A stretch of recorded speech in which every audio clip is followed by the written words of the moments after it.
Глава 3. Изборната трка и долгата приказна. Навистина необично изгледаше дружината збрана крај крайбрежјето. Птиците со калливи пердови, животните со сплоснато натопено крзно, сите утоп влажни, намуртени, несреќни. Се разбира, првото прашање беше како ќе се исушат. Се советуваа на темата, а по неколку минути на Алиса и стана сосем природно да разговара со нив пријателски. Не баре се знаела цел живот со нив.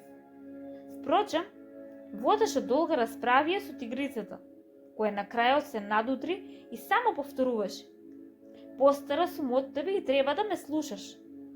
Но Алиса не сакаше да го земе ова во предвид, се додека тигрицата не ја кажеше колку години има. Таа пак категорично одбиваше да го стори тоа, со што на полемика да и дојде крај.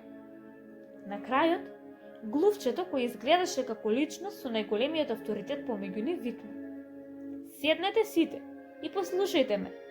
Наскоро сите ќе ви исушам." Сите седнаа во големиот круг, а глувчето во средина. Алиса тренчено гледаше во него, оти беше сигурна дека лошо ќе настине ако наскоро не се исуши. "Значи," рече глувчето решително, "дали сте подготвени? Посуво парно од ова не знам да раскажам. Ве молам за тишина." На Вилијам освојувачот, чиј поход бил одобрен од папата, наскоро му се предале англичаните на кои им требал водач, а кои веќе биле навикнати на узурпација и покорување. Едвин и Моркар, ерноловите на Мерсија и Нортамбија, бляк, рече тигрицата и се протресе од што ја полазија морници. "Се извинувам," рече глувчето намуртено, а сепак со учтив тон. "Рековте нешто?" "Јас не," побрзаа да одговорат тигриците. "Така ми се причини," рече глувчето. "Продолжувам.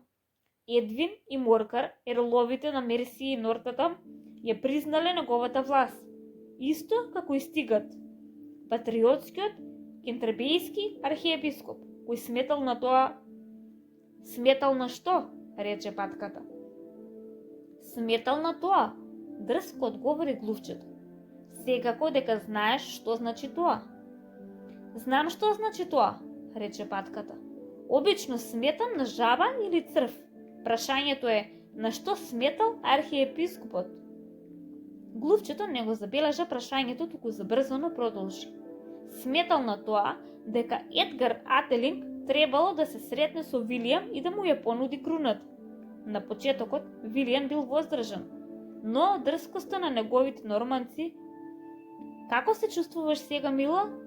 рече вртејќи се кон Алиса. "Жива вода," рече Алиса со меланхоличен глас. "Приказнава како воопшто да не ме исуши." "Во тој случај," рече птицата Додо со свечен тон, станувајќи на нозе, "предлагам одложување на тековната седница со цел итно усвојување на целесообразни мерки." "Зборувај на англиски," рече орлето. "Не разбирам ни половина од овие долги зборови, а што е најстрашно, мислам дека ни ти не ги разбираш." Орлето ја наведна главата за да си ги зацкрие на смевките. Се слушна како се закикотија и некои други птици. "Сакав да речам," рече птицата Додо навредено, "дека најдобро ќе се исушиме преку изборна трка." "Што е тоа изборна трка?" рече Алиса. Не дека многу сакаше да знае, туку птицата Додо замолчи, како да ја смета дека некој нешто требаше да каже, а се чинеше дека никој друг нема намера да проговори. "Па," рече птицата Додо, "најдобар начин да се објасни е да се проба. И ако некогаш некој зимски ден сакате да пробате сами, сега ќе ви кажам како тоа да го изведете. Прво, обележена тркачка патека, во вид на некаков круг. Не е битен точниот облик," рече птицата Додо. "Потоа ги постави членовите на дружината овде-онде по должината на патеката. Немаше 1, 2, 3 сега, туку трчаа кога ќе им текне и престануваа кога ќе им текне, па не беше лесно да се одреди крајот на трката. Сепак, откако трчаа 30 на минути, веќе се беа исушиле, па птицата Додо одеднаш извика: Трката е завршена. Сите забрефтено се забрзаа околу неа, прашувајќи ја кој победил. Птицата Додо не можеше да одговори на ова прашање без убаво да се замисли.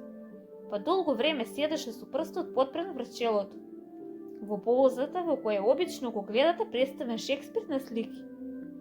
Додека другите чекаа молчејки, најпосле птицата Додо рече: сите победија и сите мораат да примат награда. Но кој ќе ги додели наградите? Одекна хор од неколку гласови.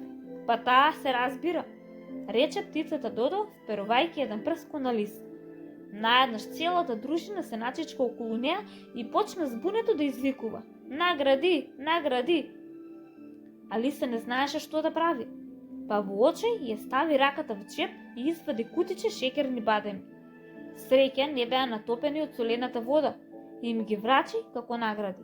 Имаше точно по една за сите. Но и таа мора да добие награда, нели? Рече глувчето. Се разбира. Птицата Додо одговори траорно: што ли друго имаш в джеп? Продолжи вртејќи се кон Алиса. Само еден напрсток, рече нажалено Алиса. Подај ми го, рече птицата Додо. Потоа уште еднаш се начичка околу неа, додека птицата Додо свечено и го доделуваше на прстокот велејќи: со голема благодарност ви го врачуваме овој префринет напрсток. А кога заврши со краткиот говор, сите ракоплескаа.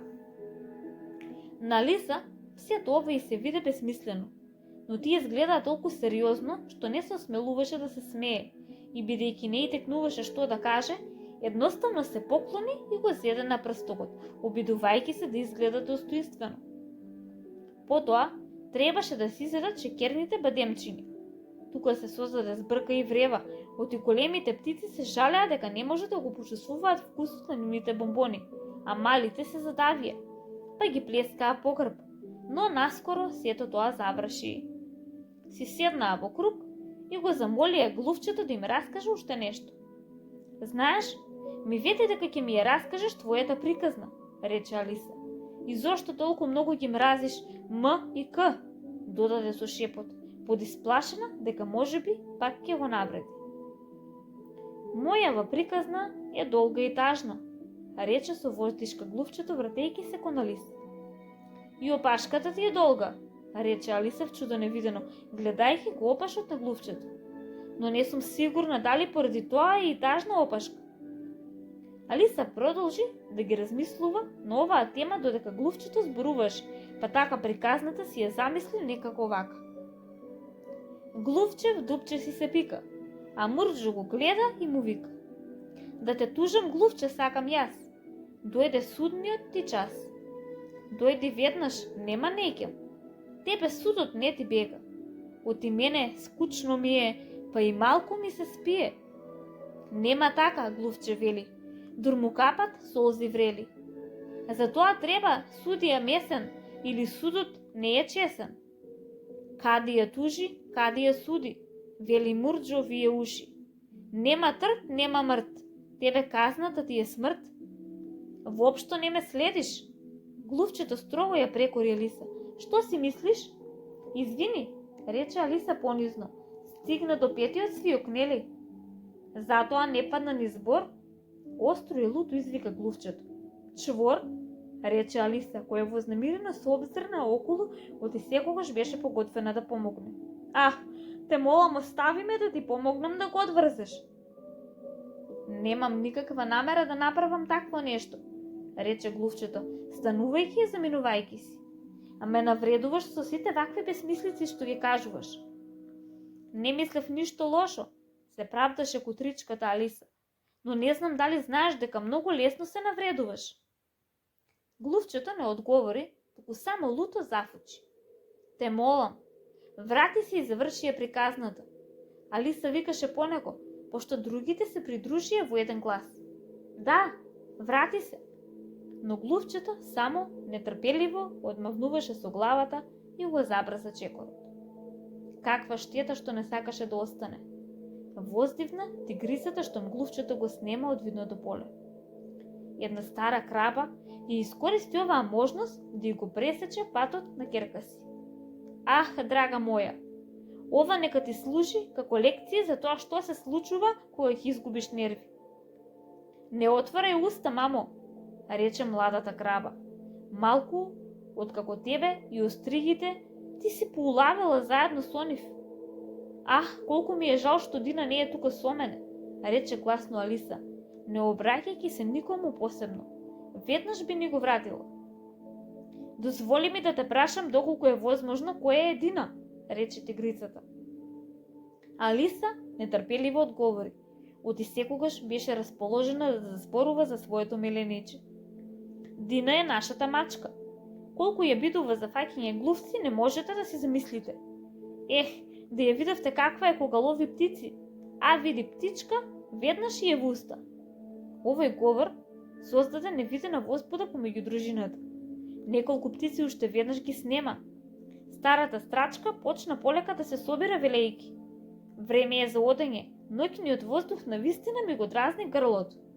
А еден канаринец со растреперен глас им рече на своите деца: Ајде со мене, мили мои, време е за вкревет. Употребувајќи различни изговори, сите си заминаа, а Алиса набрзо остана сама. Не требаше да ја спомнам Дина, си рече жално.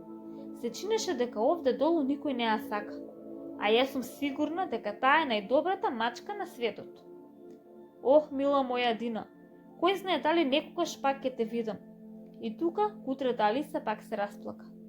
Оти се чувствуваше многу тажно и осамено, но наскоро повторно слушна тропотање на чекори во далечината.